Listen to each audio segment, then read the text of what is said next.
వాగర్థావివ సంపృక్తౌ వాగర్థ ప్రతిపత్తయే జగతః పితరౌ వందే పార్వతీ పరమేశ్వరౌ. ఆదిత్యాయ చ సోమాయ మంగళాయ బుధాయ చ కురు శుక్ర శనిభ్యశ్చ రాహవే కేతవే నమః.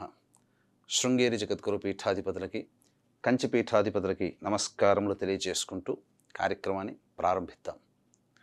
ఈ రోజున సోమవారం 3వ తారీఖు, ఉత్తరాభాద్ర నక్షత్రము, కార్తీక మాసంలో వచ్చే 2వ సోమవారం. చాలా అద్భుతమైనటువంటి రోజండి. అసలు కార్తీక మాసం అంటే అందరికీ పులకరించిపోయేటువంటిది. కార్తీక సోమవారం ఎప్పుడు వస్తుందా, ఆ సోమవార వ్రతాన్ని ఆచరిద్దామా అని చెప్పి ఉవ్విళ్ళూరుతుంటుంటారు. అయితే అసలు శాస్త్ర ప్రకారము ఈ కార్తీక సోమవార వ్రతము ఎప్పుడు ఆచరించాలి అనే విషయానికి వస్తే, సశాస్త్రముగా చెప్పాలి అనంటే ఆషాఢమాసంలో మొదలయ్యే మొదటి సోమవారం నుంచి మొదలుకొని కార్తీక మాసము ఆఖరి సోమవారం వరకు ఈ 4 నెలల పాటు ప్రతి సోమవారము నియమ ప్రకారముగా ఈ యొక్క వ్రతాన్ని ఆచరిస్తే ఇది కార్తీక సోమవారంతో అంతమవుతుంది. కాబట్టి దీన్ని కార్తీక సోమవార వ్రతముగా చెప్పబడి ఉంది. అయినప్పటికీ పర్వాలేదండి, మనం భగవంతుడు పుణ్యాన్ని సంపాదించుకోవాలంటే ఈ మాసం సరిపోయింది కదా, మళ్ళీ వచ్చే సంవత్సరం వరకు మనం వేచి చూడాలంటే ఉన్నంతలోనైనా ఈ రోజైనటువంటి కార్తీక సోమవారం రోజున మీరు కొన్ని నియమాలు పాటించండి. తప్పకుండా ఆ పరమేశ్వరుని యొక్క అనుగ్రహం మీకు కలుగుతుంది. ఈ రోజున ఉత్తరాభాద్ర నక్షత్రం ఉందండి. ఈ ఉత్తరాభాద్ర నక్షత్రమునకు ప్రధానంగా మనం చూసుకున్నట్లయితే శని భగవానుడి యొక్క నక్షత్రం.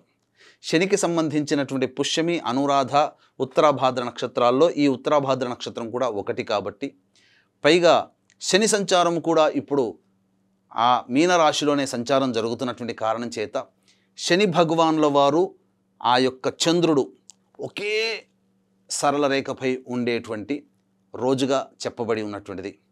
ఈ రోజున శని భగవాను సంచారం చేస్తున్నటువంటి కారణం చేత కుంభ, మీన, మేషరాశుల్లో జన్మించినటువంటి వారికి ఏలిన నాటి శని, మిథున రాశిలో జన్మించినటువంటి వారికి కంటక శని, సింహరాశిలో జన్మించినటువంటి వారికి అష్టమ శని, ధనుస్సు రాశిలో జన్మించినటువంటి వారికి అర్ధాష్టమ శని, అలాగే కర్కాటక, వృశ్చిక రాశులలో జన్మించినటువంటి వారికి యోగ శని, కన్యా రాశిలో జన్మించినటువంటి వారికి దాంపత్య శని, వెరసి మేష, మిథున, కర్కాటక, సింహ, కన్య, వృశ్చిక, ధనస్సు, కుంభ, మీన రాశుల్లో జన్మించినటువంటి వారికి శనిదోష ప్రభావం అనేటువంటిది ఉన్నది. ఈ రోజున అలాగే ఆ శనిదోషం ఎలా నివారణ చేసుకోవాలో మనం తెలుసుకుందాం. అంతేకాకుండా చాలామంది కాలసర్పదోషముతో కానీ, రాహుగ్రహ దోషముతో కానీ, కేతుగ్రహ దోషముతో కానీ ఇబ్బంది పడుతూ ఉంటుంటారు, కుజదోషముతో కానీ. కాబట్టి ఈ రోజున ఎటువంటి నియమాలు పాటించాలి అనేటువంటి యొక్క విషయాన్ని కనుక చూసుకున్నట్లయితే, ఈ దోషాలు తొలగిపోవాలి అంటే అద్భుతమైనటువంటి సమయము సోమవారం రోజున 7:30 నుంచి 9 గంటల వరకు రాహుకాలం ఉంటుంది.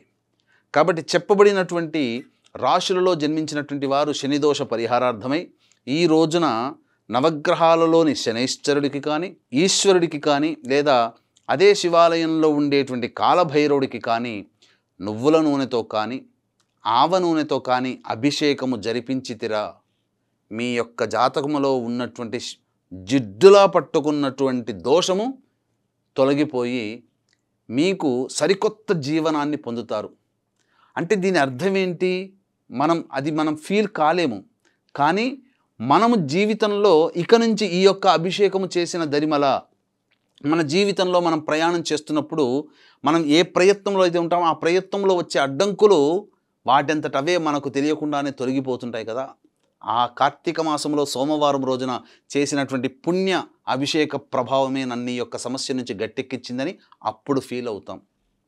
అలాగే కాలసర్పదోషము, సర్పదోషము, కుజదోషముతో బాధపడేటువంటి వాళ్ళందరూ కూడా ఈ రోజున ప్రధానముగా శంకు పుష్పములు ఆవు పాలలో వేసి, ఆ ఆవు వేసిన ఒక పావు గంట తరువాత ఆ ఆవు పాలతో నీలిరంగు శంకుపుష్పాలు వేయాలండి.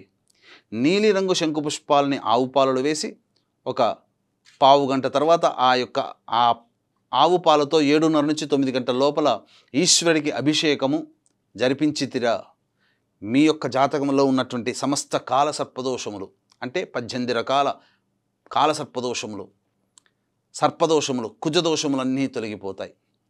ఇవి ఈ రోజున చెయ్యాల్సినటువంటిది సోమవారం నాడు.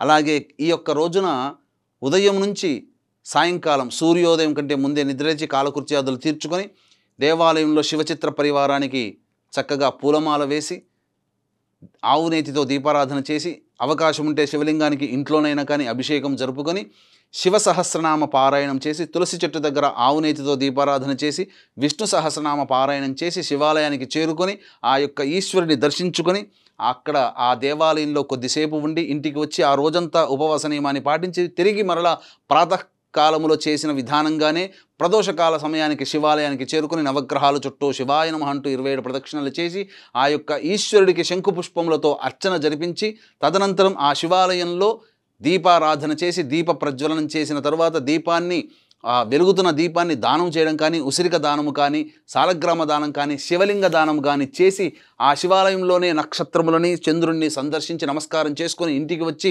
భోజనం చేసి ఆ యొక్క మానవుడి యొక్క పుణ్యాన్ని లెక్కించడానికి, ఆ పుణ్య ఫలితాన్ని బేరీజు వేసుకోవడానికి ఆ దేవతలకు కూడా అంతటి శక్తి సరిపోదట. అంతటి మహత్యమైన సోమవారాన్ని ఈ రోజుని ఈ విధంగా మీరు చక్కగా పాటించండి. అంతేకాకుండా మహామహిమాన్వితమైనటువంటి కాశీక్షేత్రంలో నవంబర్ 6వ తారీఖు రోజున పద్మక యోగం ఉన్నటువంటి రోజున మీ జాతకరీత్యా కలుగు అన్ని రకాల సమస్యల నివారణకి, శనిదోష నివారణకి, అలాగే అక్టోబర్ నవంబర్ నెలల్లో రవి చంద్ర కుజ గురు శుక్ర గ్రహాలు మారిన కారణం చేత వచ్చేటువంటి 12 రాశుల వారికి సమస్యలు ఇబ్బందులు తప్పవు. కాబట్టి సర్వదోష నివారణ పూజల హోమాలు జరిపించి శక్తిపాతం చేసినటువంటి కరుంగలి మాల మీకు ఇవ్వడం జరుగుతుంది. అవకాశం ఉన్నవాళ్ళు స్క్రీన్పై కనిపిస్తున్నటువంటి నెంబర్కి కాంటాక్ట్ చేసి 6వ తారీఖు మధ్యాహ్నం 2 గంటల లోపల మీ గోత్రనామాదులు నమోదు చేసుకోవచ్చు. సర్వం శ్రీ ఉమామహేశ్వర పర బ్రహ్మార్పణమస్తు.